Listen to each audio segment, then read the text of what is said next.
Indonesia telah berkomitmen untuk mencapai net zero emission pada 2060 atau bahkan lebih awal. Komitmen itu tentu harus didukung oleh semua pihak dan di semua sektor di Indonesia. Untuk itu tindakan nyata harus dilakukan oleh industri secara komprehensif, termasuk juga industri migas dan kelistrikan sebagai salah satu kontributor terbesar gas rumah kaca. Tidak hanya di Indonesia namun juga secara global. Seperti apa langkah-langkah yang dilakukan industri migas dan kelistrikan dalam mendukung Indonesia mencapai net zero emission, telah hadir di studio Bapak Moshe Rizal, Investment Committee Chairman Asper Migas. Selamat pagi Pak Moshe, terima kasih sudah hadir di CNN Indonesia. Pak Moshe, Anda sebagai pengurus Asper Migas dan juga tentunya sebagai pelaku bisnis ya di sektor energi. Apa saja sebenarnya yang sudah dilakukan oleh Asper Migas dan juga perusahaan Bapak ini untuk turut mendukung komitmen Indonesia mencapai net zero emission di tahun 2060 nanti atau bahkan lebih awal, mengingat sektor yang Anda kelola kan sebenarnya adalah sektor yang paling banyak menghasilkan karbon nih Pak. Ya, betul sekali. Jadi memang migas dan khususnya sektor energi juga memang kontribusi sangat besar ya untuk net karbon ya. Nah, di sektor migas kita juga melalui Asper Migas, kita juga berusaha mendorong pemerintah untuk melakukan perubahan-perubahan ya, termasuk dari sisi manajemen emisi. Jadi melalui perusahaan kami juga kita mendorong pemerintah untuk bagaimana sih cara yang mudah dan lebih cepat untuk kita masuk ke net zero emission nih 2060 yang dicanangkan oleh pemerintah. Jadi kita bekerja sama dengan berbagai perusahaan di luar negeri ya, transformasi digital, manajemen emisi dan juga investasi. Saya juga bekerja di sektor investasi, juga berkontribusi untuk investasi di misalkan proyek-proyek EBT dan lain sebagainya. Kita juga bergerak di sektor maritim, ya, di mana kita dengan bekerja sama dengan operator pelabuhan untuk mengimplementasi onshore power supply, ya, dengan Pelindo. Nah, di situ juga kita berusaha bagaimana kita bisa mengimplementasi secara cepat guna di sektor maritim juga mengurangi emisinya, gitu. Baik. Nah, Pak Moshe, pemerintah Indonesia sudah membuat banyak sekali nih program dalam memenuhi komitmennya di Enhanced National Determined Contribution atau ENDC itu ya Pak ya. Menurut Anda apakah semua program itu sudah cukup bagus atau masih ada yang kurang yang perlu diperbaiki? Ya, jadi saya lihat pemerintah ini KLHK, segala kementerian SDM khususnya, Kementerian BUMN dan lain sebagainya, sudah berkomitmen untuk bagaimana kita mengurangi emisi ya melalui enhance NDC-nya, komitmen di luar negeri juga, bagaimana kita mereduce emisi tersebut. Banyak sekali program pemerintah khususnya misalkan di sektor migas, kita bicara CCUS ya, Carbon Capture, Utilization and Storage, di mana salah satu yang terdepan adalah BP yang akan membangun CCUS tersebut dengan biaya 2,6 billion US dollar. Nah, selain itu sebenarnya saya melihat ada sesuatu yang sebenarnya missing, hal yang dasar yang sebenarnya kita bisa perkuat, pemerintah bisa perkuat adalah di sektor MRV, Measurement, Reporting, dan Verification.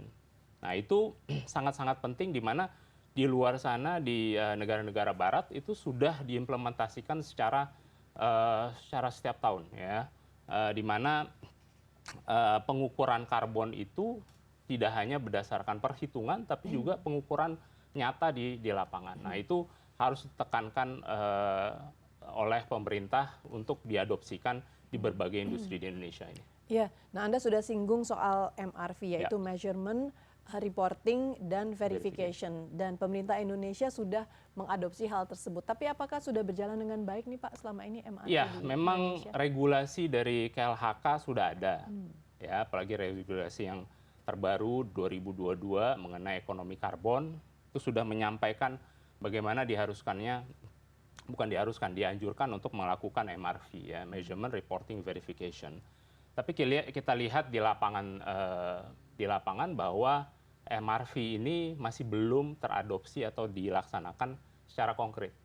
Jadi perusahaan-perusahaan itu, apalagi mereka mulai di perusahaan kelistrikan, ya, power generation, di mana masih berdasarkan perhitungan, kalkulasi. Nah, kalkulasi ini banyak sekali hal-hal yang missing sebenarnya di situ. Kenapa? Karena tidak akurat, karena hanya berdasarkan estimasi.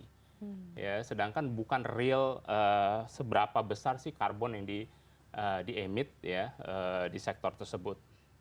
Nah, itu harus mungkin bisa diperbaiki untuk bisa apa? Kita tuh bisa mempercepat adopsi net zero emission ini sebelum tahun 2060. Karena di luar sana kita lihat kayak misalkan di Belgia kita kerjasama dengan sangat intensif dengan perusahaan di Belgia sana, di mana mereka itu sudah mengadopsi, pemerintah sudah mengadopsi, di mana perusahaan-perusahaan industri itu diharuskan untuk melakukan pengukuran emisi mereka. Jadi tidak hanya perhitungan. Kalau pengukuran itu akan lebih detail. Kenapa? Karena ada intended sources yang mereka ukur, ya. Ada juga unintended sources. Ya, intended sources pun juga kalau kita lihat mesin, equipment dan lain sebagainya itu kan pasti ada umurnya, ya kan. Jadi banyak sekali inefisiensi yang perhitungan itu hanya didasarkan hanya estimasi. Nah, ini kita mesti tekankan untuk bagaimana kita masuk ke tidak hanya perhitungan tapi juga pengukuran. Pengukuran, ya. Baik. Jadi itu yang mesti ditekankan. Jadi dalam MRV ini sebenarnya R dan V-nya mau bagus juga kalau M-nya masih belum tepat juga susah ya Pak ya. Betul. Jadi dari measurement-nya itu harus dijadikan pengukuran, bukan hanya perhitungan saja atau perkiraan. Jadi kalau kita lihat misalkan program PP di sisi US yang akan dicanangkan yang 2,6 billion US dollar tersebut, itu harus ada pengukurannya. Bagaimana kita bisa melihat secara konkret CO2-nya ini seberapa besar sih? Bagaimana kita mau membuatkan suatu solusi di mana kita tidak melihat secara akurat seberapa besar emisi tersebut. Nah, itu yang pengukuran itu apakah dari setiap perusahaan mereka harus membuat sendiri sistem pengukurannya atau ada? Jadi gini, ya. Disediakan gitu oleh pemerintah.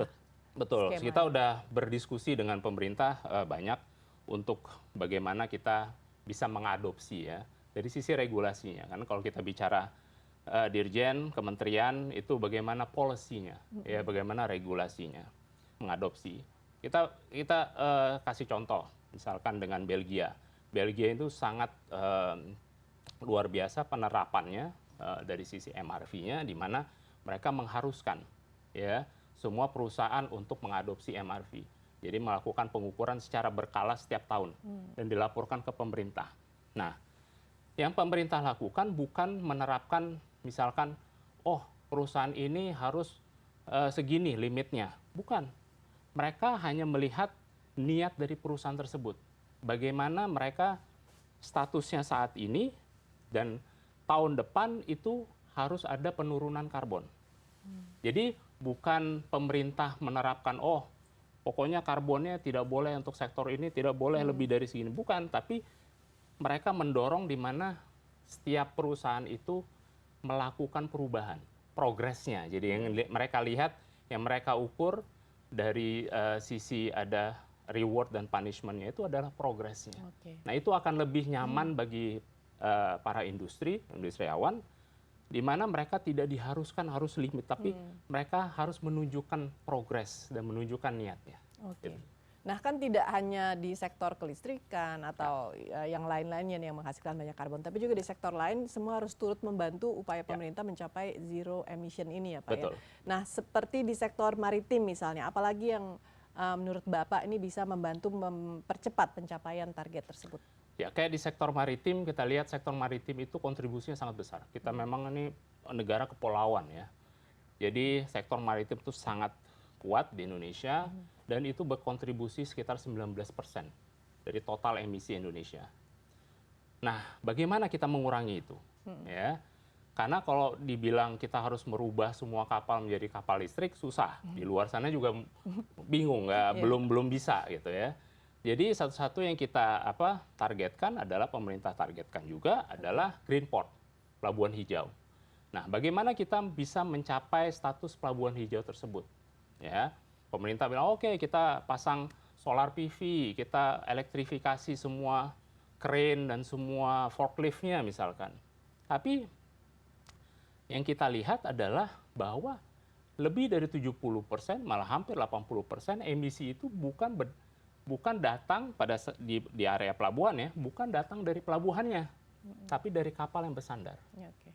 Jadi bagaimana si kapal ini kalau dia bersandar, karena dia nggak bisa mati, ya dia terus harus berjalan karena ada loading unloading, nunggu custom dan lain sebagainya, dan harus terus berjalan, dan itu mereka biasanya menggunakan auxiliary engine. Nah, bagaimana kita menerapkan suatu sistem di mana si kapal itu bisa mematikan engine-nya, mesinnya, dan menggunakan listrik dari pelabuhan. Nah, itu namanya onshore power supply. Oke, baik. Pak Moshe Rizal, sekali lagi terima kasih. Mohon maaf waktunya terbatas. Terima kasih atas waktu di CNN Indonesia. Sama-sama. Kami akan segera kembali setelah jeda berikut ini. Tetaplah bersama Corporate Action.